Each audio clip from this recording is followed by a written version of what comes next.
የተወደዳችሁ ተመልካቾቻችን በተከታታይ ስናደርሳችሁ የቆየነው የሀገር ውስጥ የትኩረት ርዕሰ ጉዳዮቻችን ነበር። አሁን ደግሞ የሀገር ውስጥ ትኩረቶቻችን እዚህ ላይ ገታ አድርገን በሳምንቱ የዓለምን ትኩረት ስቦ ወደ ቆየው አንድ ዓለም አቀፍ ጉዳይ ነው የምናልፈው። ባሳለፍነው ሳምንት የብዙሃንን ጆሮና አይን ከሳቡ ጉዳዮች መካከል በአሜሪካ ካሊፎርኒያ ግዛት የተቀሰቀሰውና ወደ ሌሎች ግዛቶችም የተስፋፋው ተቃውሞ በቀዳሚነት ይጠቀሳል። ይህ ተቃውሞ የተቀሰቀሰውም አይስሬድ ወይንም የስደተኞች ጅምላ አፈሳን በተመለከተ ቢሆንም አፈሳው ግን አሁንም መቀጠሉን የተነገረው። እኛም ይህንኑ ጉዳይ ለዓለም በሳምንቱ ጥንቅራችን መርጠነዋል። ተከታትለን እንመለሳለን። ዘነባ ኃይሉ አሰናድቶታል። የአሜሪካዋ ካሊፎርኒያ ግዛት ባላት ኢኮኖሚ አቅም ለብቻ ሆና በዓለማችን ላይ በቀዳሚነት ከሚጠሩት 3 ሀገራት በመቀጠል በአራተኛ ደረጃ ላይ ትቀመጣለች። ይህም ግዛቲቱ ለአሜሪካ ምን ያህል አስፈላጊ ግዛት መሆኗን የሚያመላክት ሲሆን ለግዛቲቱ ኢኮኖሚ አቅም መጠናከር ደግሞ ስደተኞች የሚጫወቱት ሚና በቀዳሚነት ይጠቀሳል።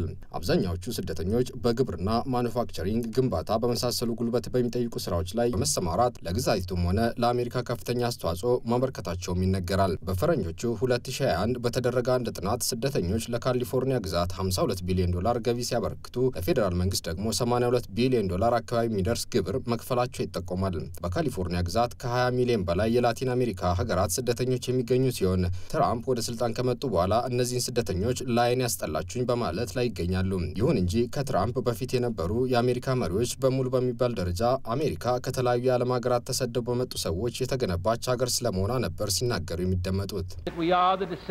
እኛ ሁላችንም የዘር ሐረጋችን የሚመዘዘው ከ40 ሚሊዮን በላይ ከሚሆኑና የራሳቸውን ሀገር የሚወዱትን ነገር በመተው እዚህ አሜሪካ በመምጣት ከዚህ አዲስ ህይወት ለመገንባት ከመጡ ሰዎች ነው። ስለዚህ ስደተኞች ሸክም ሳይሆኑ እድል ናቸው። ሁላችሁም በአንድ ላይ የምታስታውሱት አሜሪካ በፊትም ሆነ አሁን የስደተኞች ሀገር መሆኗን ነው። በታሪካችን በሙሉ ስደተኞች ከተለያዩ የዓለም ሀገራት ወደ አሜሪካ እንደ ማዕበል ሲጎርፉ ነበር። ኔቲቭ አሜሪካን ካልሆነን በስተቀር ሁላችንም የዘር ሐረጋችን ከሆነ ሀገር ነው የሚመዘዘው። ለአብነት ሁለቱን የቀድሞ የአሜሪካ መሪዎች ጠቀስን እንጂ ሁሉም በሚባል ደረጃ ተቀራራቢ የሆነ አመለካከት የነበራቸው ቢሆንም ትራምፕ ግን ስደተኛ ጠል በመሆናቸው ነው የሚታወቁት። ታዲያ ከሰሞኑ በካሊፎርኒያ የተጀመረው የስደተኞች ጅምላ አፈሳን ተከትሎ የተጀመረው ሰላማዊ ሰልፍ በትራምፕ የፌደራል ወታደሮች ወደ ግዛቷ መላካቸው ተባብሷል። On Thursday of last week, Los Angeles was peaceful. There was nothing going on here. ባለፈው ሳምንት ሐሙስ ሎስ አንጀለስ ሰላማዊ ነበረች። በዚህ ፌደራል መንግስትን ጣልቃ ገብነት የሚጠይቅ ምንም አይነት ነገር አልተፈጠረም ነበር። በመሆኑም አሁን እየሆነ ስላለው ነገር ሁሉ ዋና መንስኤው ባለፈው ሐሙስ የተጀመረው የስደተኞች አፈሳ ነው። ይሄ የጅምላ አፈሳ በህብረተሰቡ ዘንድ ፍርሃትን አንግሷል። በከተማው ያሉት ሁሉም ቤተሰቦች ናቸው በዚህ ነገር የተሸበሩት። ወደ ስራ ይሄዱ፣ ወደ ትምህርት ቤት ይሄዱ፣ ምን ማድረግ እንዳለባቸው ግራ ተጋብተዋል። የታሰሩ ሰዎች ቢኖሩም ቁጥራቸውን እንኳን አናውቅም። የህግ አማካሪ ያላገኙ አሉ። እንዲሁም ቤተሰቦቻቸው ጋር ተገናኝተው የማያውቁም እንዲሁ። ስለዚህ በጣም ብዙ ስጋቶች አሉ።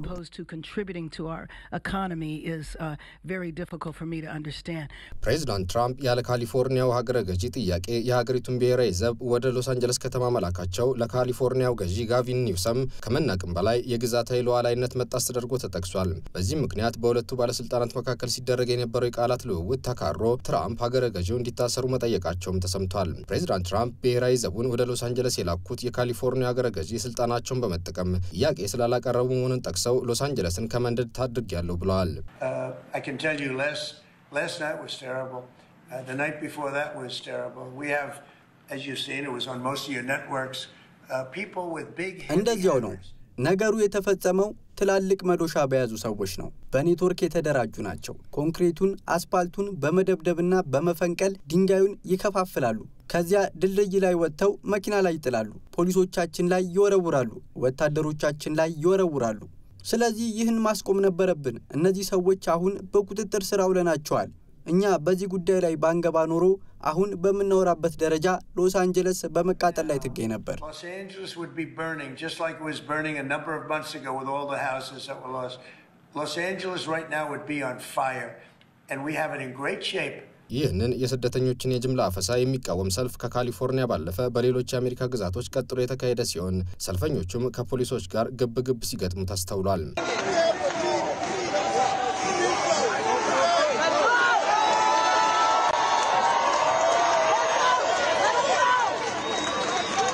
የስደተኞች የጅምላ አፈሳ ተጠናክሮ መቀጠሉ የተገለጸ ሲሆን ስደተኞች ተቀጥረው በሚሰሩባቸው የተለያዩ ድርጅቶችና የእርሻ ማሳ ጭምር ሳይቀር እያታደኑ እየተያዙ መሆኑም ተሰምቷል። ስደተኞቹ ተቀጥረው የሚሰሩባቸው ድርጅቶች ደግሞ ስደተኞቹ በመወሰዳቸው ስራቸው እንደሚስተጓጎል በመጥቀስ ወደ ህጋዊነት እንዲቀየሩ ማድረግ ይጠቅማል ሲሉ ተደምጠዋል።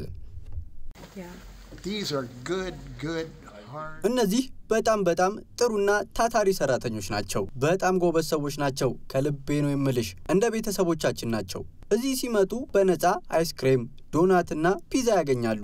በጣም ነው የምንወዳቸው። በጣም ጥሩ ሰዎች ናቸው። እንደዚህ ሆኖ በማየቴ በጣም አዝናለሁ።